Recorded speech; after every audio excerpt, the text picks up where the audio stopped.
Following the passage of the Don't Say Gay law, right-wingers claimed the left were overreacting.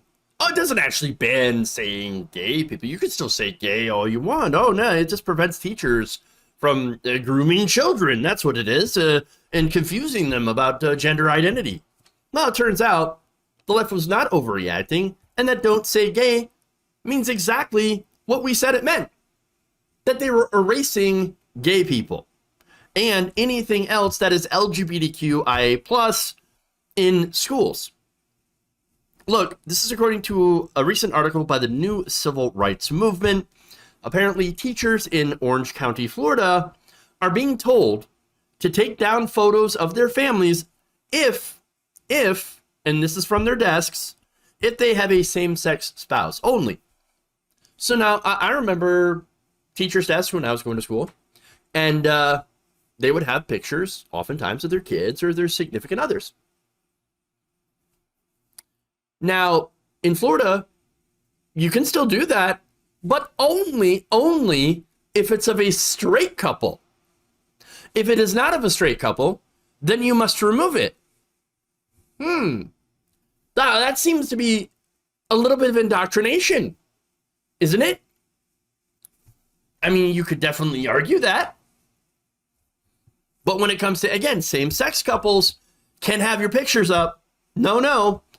Can't have your family. You might confuse the poor children. No.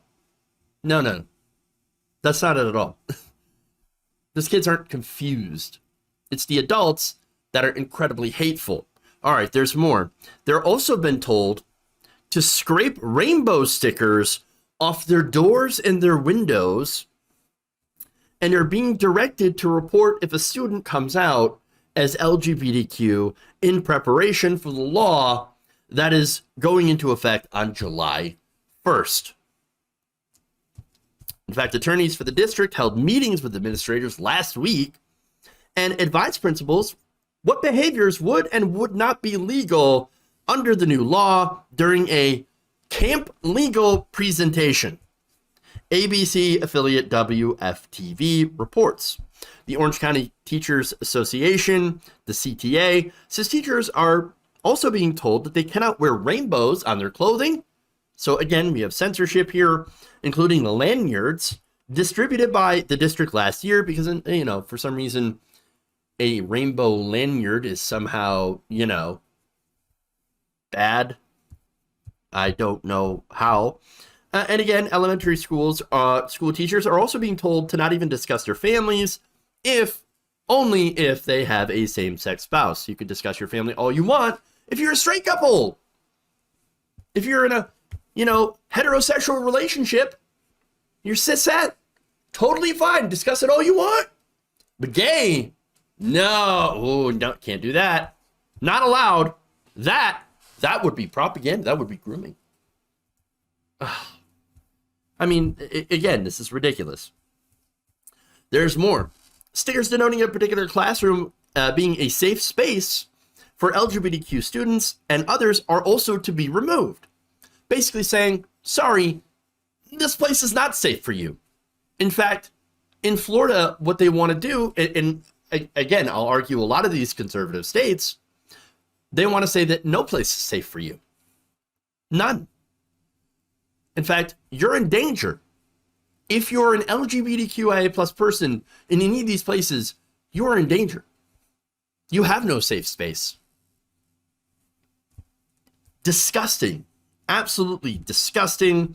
Teachers, again, will also have to report to parents if a student comes out to them, and they must use pronouns assigned at birth regardless of what the parents allow, the CTA reported.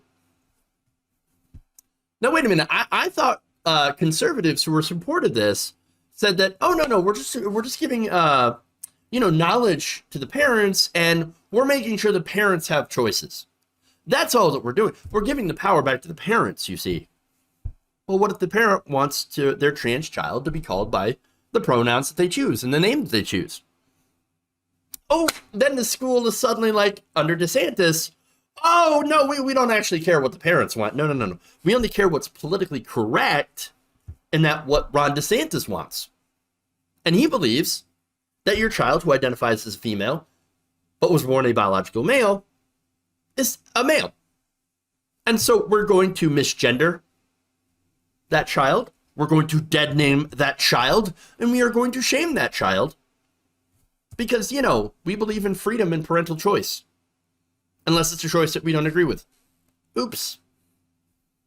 Once again, it's very, very clear this is nothing more than a way to try to erase gay and transgender people. That's it. They want to erase them. They want to eliminate them. They want to, you know, forcefully shove them back into the closet, even though we know that that is harmful to children.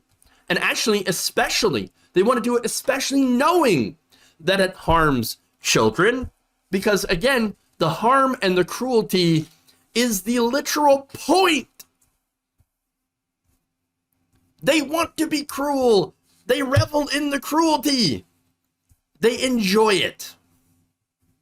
Look, they hate gay people, they hate trans people, and this is not hyperbole when I say that they want these people dead. They want them to not exist at all, to wipe them off the face of the earth. That is what the far right wants. It is not what the majority of this country wants. The majority of this country is absolutely fine with gay people because they know, again, that it's not their business what people do, who they love, and that it doesn't harm anyone else. The majority of Americans, I believe, are coming around on trans issues as well. Although there's still a lot of misinformation about this. But the far right is clinging to a very small but loud and powerful base of people that want trans and gay people dead. They want to roll back all the rights that they have secured and to put them back to the past, to make them disappear. Because, you know, that makes them feel good. Look, if you're, you know, not white, if you're not straight, and if you're not a Christian, then these people want nothing to do with you. Unless you happen to be a useful tool, a sucker, an idiot, like Dave Rubin. That's what they want. So now, and the reason that they like people like Dave Rubin is because Dave Rubin, you can pay him to punch left. You can pay him to punch gay people. You can pay him to sit there and endure insult after insult, where your friend Ben Shapiro tells you, oh, I won't actually even come to your wedding. I won't bake you a cake. I won't buy you a cake. I won't come to any of your functions, but I'm your friend.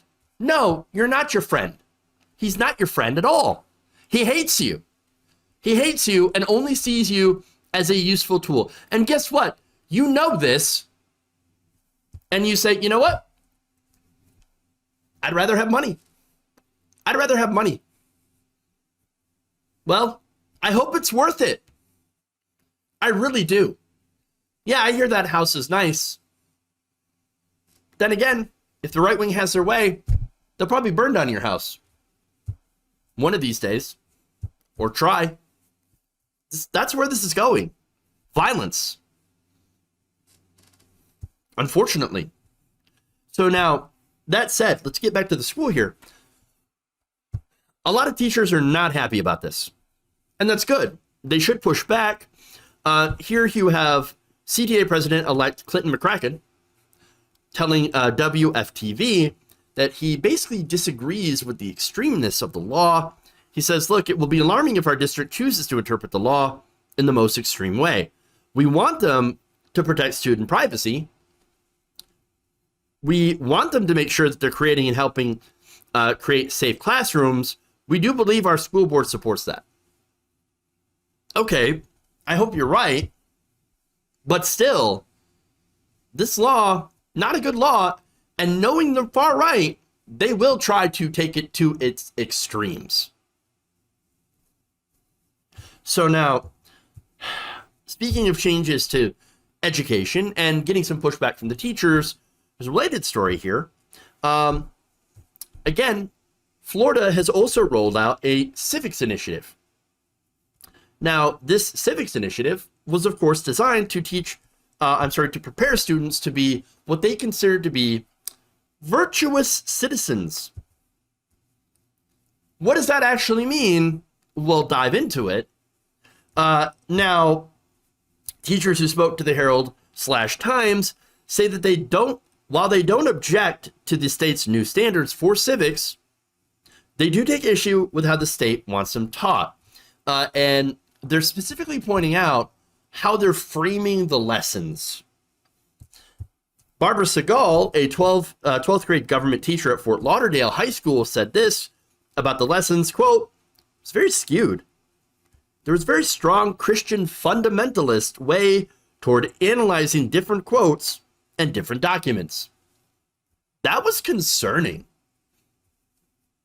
One example is when Traynor told Broward teachers that the nation's founders did not desire a strict separation of church and state, and had downplayed the role of the colonies and later the United States had in the history of slavery in America, and pushed judicial theory favored by legal conservatives like Ron DeSantis that requires people to interpret the Constitution as the framers intended it, not as a living, evolving document, according to 3 educators who attended the training. So now, that's interesting. The first part where they talked about, the founders didn't actually desire a strict separation of church and state. Really? I mean, it's literally in there in a letter where, thou shalt not, we shall not establish a religion. It's the Establishment Clause in the Constitution, meaning we shouldn't establish a state religion. That means the separation of church and state. Furthermore, expanded in a letter where they had said that, hey, we are not a Christian government. We're not a Christian nation.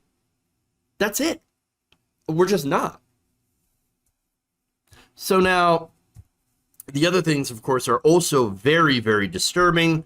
Now, here's another teacher. This is Richard Judd, a 50-year-old Nova High School social studies teacher with 22 years of experience, who attended this state-led training session last week. Quote, "It is disturbing, really, that through these workshops and through legislation, there's an attempt to both censor and to drive or propagandize particular points of view." Oh, they wouldn't do that, would they? No, of course not. One slide, as an example, underscored that founders expected religion to be promoted because they believed it to be essential to civic virtue.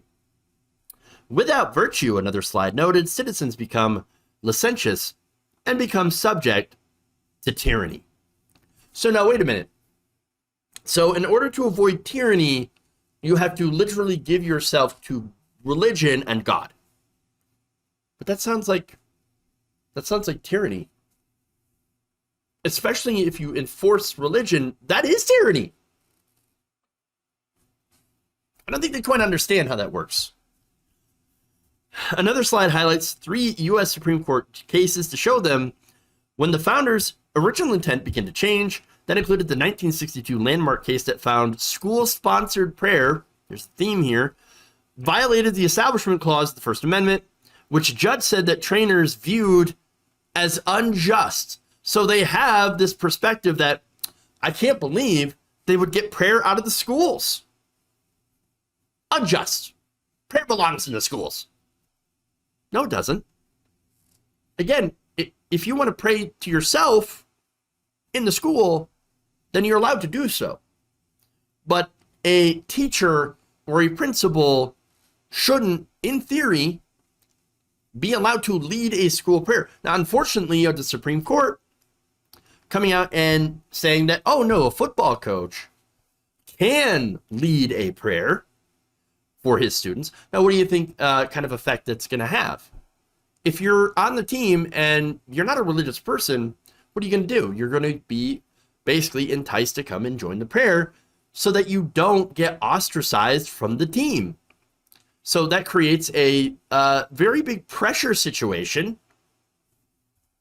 where you have to, or feel like you have to, join in to a religion that you might not believe in. And so that's a big problem here.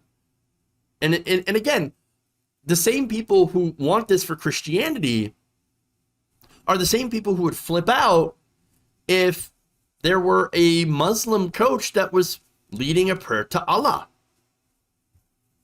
So that's a problem. Okay, there's more.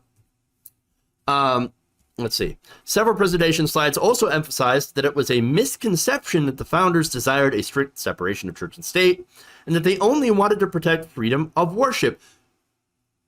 Now, we do have a freedom of, worship, to, worship whatever God we want to, but we also have the freedom to not worship at all. That's religious freedom. But now they've seemed to have interpreted it, the far right has, as no, only my religion has freedom.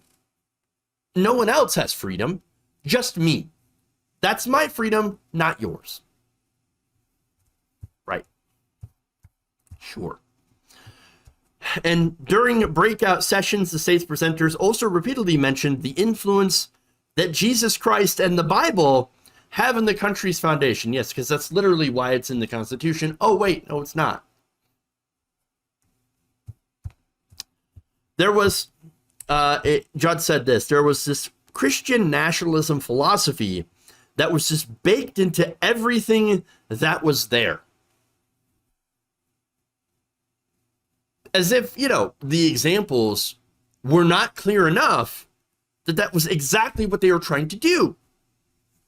To jam Christian fundamentalism into everything for these teachers to then pass on to their children and teach them through this particular right-wing Christian framing.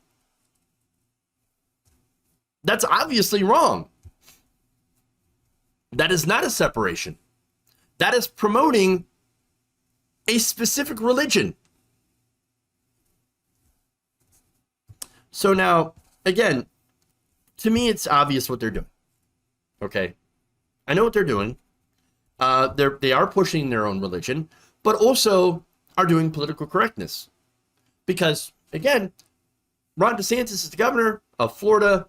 There's a right-wing government, and they're pushing this political correctness. Because, again, what they're doing is they're taking history, and they're saying, ooh, okay, we're going to push this perspective, this framing, and then we're going to kind of leave other things out that are contradictory to this framing.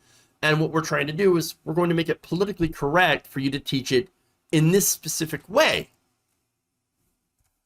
As opposed to the wokest agenda, they say, which is politically incorrect, which would also be factually correct. Because really wokeness is just something that they just don't like. That's the definition of wokeness, is whatever we don't like. So now, what the teachers also said was worse than just what was the framing here, was the inability to debate or question how these topics were presented. That you were only supposed to teach in this specific way, this specific framing. When a question was asked, one person said, the facilitator would deflect on it or say they returned to the discussion and then later would not. Again, you want to talk about indoctrination, you want to talk about propaganda. I mean, this is it. This is very, very clearly it. Judd also said that the state delivered the instruction in a way that made it seem as though Christianity was the only viewpoint that the founding fathers had in mind for the country. Well, I got news for you. The founding fathers are dead, for one. And so we don't actually have to follow everything that they say. Plus, they created the Constitution in a way that allowed you to change it. If they didn't, we wouldn't have the amendments that we have. Because that's literally changing the Constitution. Okay. But I think you get it. overall, what the goal here is to have education that is pro, not just pro, right? But that is specifically only white, Christian, and promotes theocratic rule.